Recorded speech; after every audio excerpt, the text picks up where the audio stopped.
Porém, a alma do povo angustiou-se neste caminho.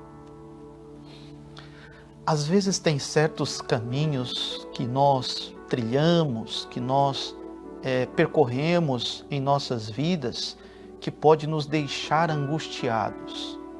Esse povo, ele está angustiado. Às vezes eu estou falando com alguém que está me assistindo pelo Facebook, pelas redes sociais, né? E você diz assim: pastor, eu estou com meu coração angustiado. Angustiado porque as coisas não têm dado certo. Angustiado por causa do meu filho, da minha filha. Angustiado por causa do meu casamento. Angustiado, pastor, porque eu fui no médico e descobri um diagnóstico terrível. E quando essas coisas acontecem, o coração da pessoa, ela fica angustiada. É o teu caso? Ou você conhece alguém que está angustiado? A Bíblia diz que esse povo estava trilhando por um caminho e esse caminho estava trazendo angústia ao seu coração. Vamos ler aqui porque esse texto vai trazer mais informações. O que está acontecendo? O versículo de número 5, o texto diz assim: E o povo falou contra Deus, contra Moisés. Por que nos fez subir do Egito para que morrêssemos neste deserto? Pois aqui nem pão, nem água há, e a nossa alma tem fastio de pão e do pão tão vil. Coisa séria, né? Aqui eles começaram a falar coisas que começou a chatear Deus.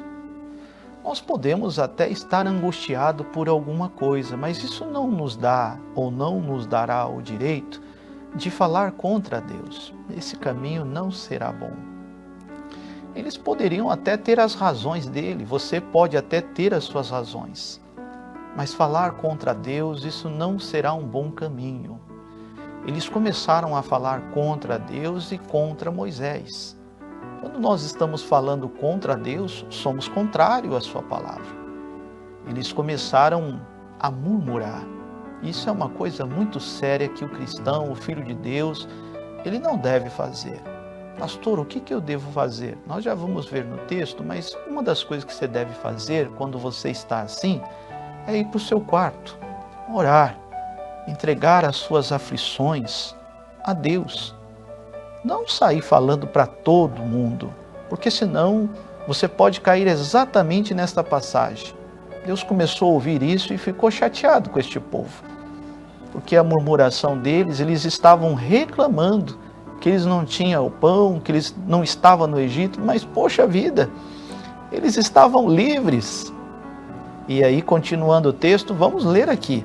Diz assim: Então o Senhor mandou entre o povo serpentes ardentes que morderam o povo, e morreu muito povo de Israel. Aqui a gente consegue entender que é como se fosse uma punição pelo que eles estavam fazendo e falando. A serpente, ela tem um veneno mortal. Quando ela pica ali, ela pode matar uma pessoa. E as palavras que às vezes saem das nossas bocas, elas têm poder de vida e de morte. Nós sabemos disso pelo texto sagrado.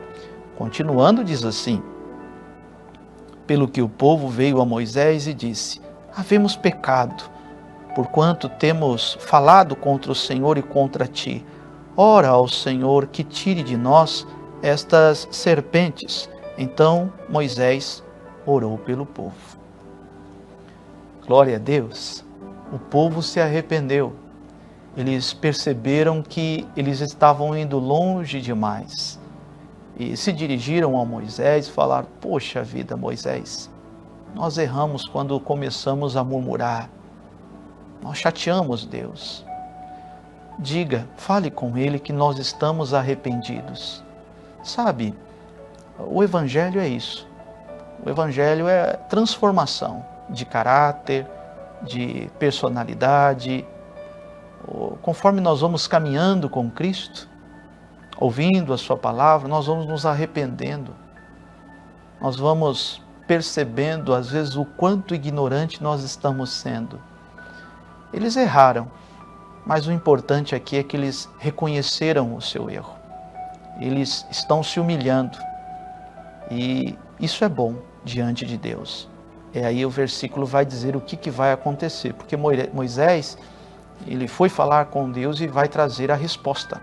Deus vai dar uma direção, como que eles deveriam de se comportar. Vamos ler aqui e continuar. O texto diz assim: E disse o Senhor a Moisés: Faze uma serpente ardente e ponha-na sobre a haste. E será que viverá todo mordido que olhar para ela. Moisés fez uma serpente de metal e pô-la sobre uma haste. E era que, mordendo alguma serpente a alguém, olhava para a serpente de metal e ficava vivo. Glória a Deus! Então, todas aquelas pessoas que estavam sofrendo, Moisés estendeu uma serpente numa haste, e a pessoa que olhava para aquela serpente, para aquela haste, melhor dizendo, ela era totalmente curada.